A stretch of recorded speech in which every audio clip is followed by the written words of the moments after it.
בוקר טוב.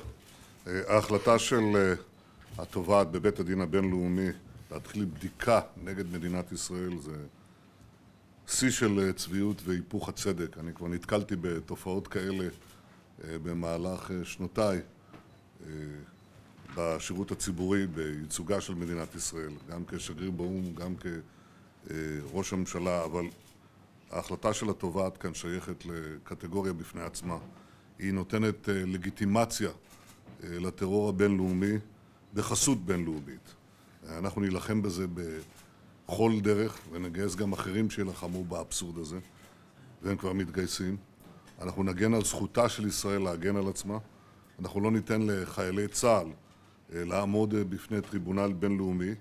אני מבקש גם לומר שהצעדים האלה לא ירתיעו אותנו מלעשות את הדברים הדרושים להגנתה של מדינת ישראל ואזרחיה.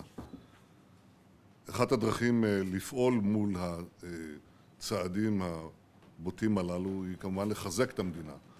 ואחד הדברים שאנחנו עושים, אולי מן החשובים ביותר, הוא לחזק את העלייה. אנחנו נקבל היום דיווח בממשלה על המשך הסרת החסמים, להקל על עלייתם של יהודי צרפת, יהודי אירופה בכלל ויהודים באשר הם. ואנחנו מתכוונים להביא גם החלטה בישיבתה הבאה של הממשלה כדי לממש את ההקלות הללו. חיזוק נוסף זה כמובן חיזוקה של כלכלת ישראל. אנחנו נקדם היום בברכה את ראש ממשלת יפן, שינזו אבה, שמגיע עם משלחת גדולה של 100 אנשי ממשל ו100 ראשי חברות יפניות מן המובילות בעולם. אני מזכיר לכם שכלכלת יפן היא השלישית בגודלה בעולם, ויש כאן רצון משותף שבא לידי ביטוי בביקור שלי ביפן לפני כמה חודשים, להדק את הקשרים, להגדיל את הסחר, להגדיל את ההשקעות בין ישראל ליפן. זה תואם חזון ברור שלי לגוון את השווקים שלנו. בא לידי ביטוי בביקור שלי בסין לפני שנה וחצי, ובפגישות בעצרת האו"ם האחרונה עם ראש ממשלת הודו, ועכשיו הביקור עם יפן זה חלק מהפתיחה של ישראל לשווקים במזרח.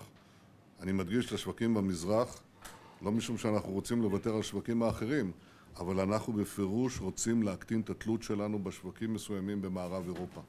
מערב אירופה עוברת גל של אסלאמיזציה, של אנטישמיות ושל אנטי-ציונות. גלים כאלה שוטפים אותה, ואנחנו רוצים להבטיח שמדינת ישראל תהיה לה לאורך השנים שווקים מגוונים ברחבי העולם. גם כאן אנחנו רוצים להקטין את הריכוזיות. אנחנו כמובן גם מקדמים פיתוח של ישראל בתחומים אחרים. מה שמעניין את יפן ומעניין גם כלכלות אחרות זה ישראל טכנולוגית. היום אנחנו נקבל דיווח בממשלה על פעולתנו לקדם את ישראל הדיגיטלית. זה מקביל לבנייה הגדולה שאנחנו עושים של תשתיות תחבורה. אנחנו גם בונים תשתיות של תקשורת מהירה, שמצמצמים גם כאן את הפריפריה החברתית, נותנים לכל ילד וילדה בישראל נגישות לעולם המחר. ולבסוף אנחנו גם מחזקים את מדינת ישראל ואת כל שכבות האוכלוסייה בזה שאנחנו דואגים גם לשכר מינימום. אנחנו העלינו את שכר המינימום בפעם הראשונה ב-2011, אם אינני טועה, ל-4,300 שקל. עכשיו אנחנו מעלים את שכר המינימום פעם נוספת ל-5,000 שקל. אני חושב שהדבר הזה משקף את הרצון שלנו לעזור לכל חלקי החברה, ואני שמח שהדבר הזה נעשה בהסכמה עם המעסיקים והעובדים. זה דבר חשוב למדינת ישראל, ואנחנו בהחלט מתברכים בו. תודה.